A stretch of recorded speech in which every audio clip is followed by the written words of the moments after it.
நான் 1,00,000 சம்பளம் எடுக்கிறேன். இது முந்தி வந்து கருத்துடைய கேள்வி வந்திருக்குது. ரூம் வாடகை சாப்பாடு 27,000, குடும்ப செலவு 30,000, அப்போ 57 போயிடுச்சு. அப்போ 43 தான் எனக்கு வருதுங்கிறாரு. அப்போ 1,00,000 ரூபா சம்பளம் வாங்குறாரு, சாப்பாடு வாடகை எல்லாம் 27 ரூபா வந்துடுது, 30,000 ரூபா குடும்பத்துக்கு செலவாகி விடுகிறது. அப்போ 43 ரூபா தான் என்கிட்ட மிச்சமாக இருக்குது, என்ன ஜக்காத்துன்னு கேட்குறாரு. ஜக்காத்து முதல்ல என்னென்னு கேட்டால், நம்ம வந்து ஜக்காத்தை கொடுத்துட்டு தான் இந்த செலவெல்லாம் பண்ணணும். நம்ம கொடுக்குற வாடகை தூய்மையான காசாக இருக்க வேண்டும்.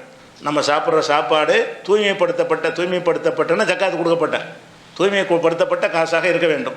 அந்த அடிப்படையில் நீங்கள் 1,00,000 ரூபா வாங்கின உடனே ஜக்காத்து முதல் எடுத்து வச்சுவிட்டு 2,500 ரூபா தானே, இவ்வளோ ரூபா உங்கள்கிட்ட 43 ரூபா மிச்சம் வர அளவுக்கு நீங்கள் இருக்கிறீங்க. அப்போ 2,500 ரூபா எடுத்து வச்சுவிட்டு நீங்கள் வாடகை கொடுங்க, சம்பளம் எடுங்க. அதை கூட அல்ல பறக்க செய்வான். அதில் 30,000 ரூபா வீட்டுக்கு செலவு வருது, 20,000 கூட முடியும். அல்ல வளர்ப்பான் இல்லையா? அதனால் வந்து நம்ம மிச்சத்துக்கு தான் ஜக்காத்து நிறைய பேர் விளங்கிட்டு. இந்த கேள்வி பேசிக் என்னென்னு கேட்டால், நம்ம சாப்பிட்டு செலவெல்லாம் எல்லாம் முடிச்சது என்ன மிச்சம் இருக்குதோ அதுக்கு ஜக்காத்துன்னு விளங்கிட்டு இருக்கிறாங்க. நம்ம செலவழிக்கிறத தூய்மையானதுலேருந்து செலவழிக்கணும்.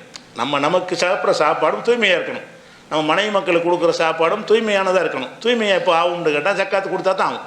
ஜக்காத்து கொடுத்த காசுலேருந்து நீங்கள் செலவு பண்ணுங்கள், நீங்கள் வாடகை அதுலேருந்து கொடுங்க, உங்களுடைய உணவு அதிலேருந்து பண்ணுங்கள், வீட்டுக்கு அந்த காசுலேருந்து கொடுங்க, தூய்மையாக போயிடும்.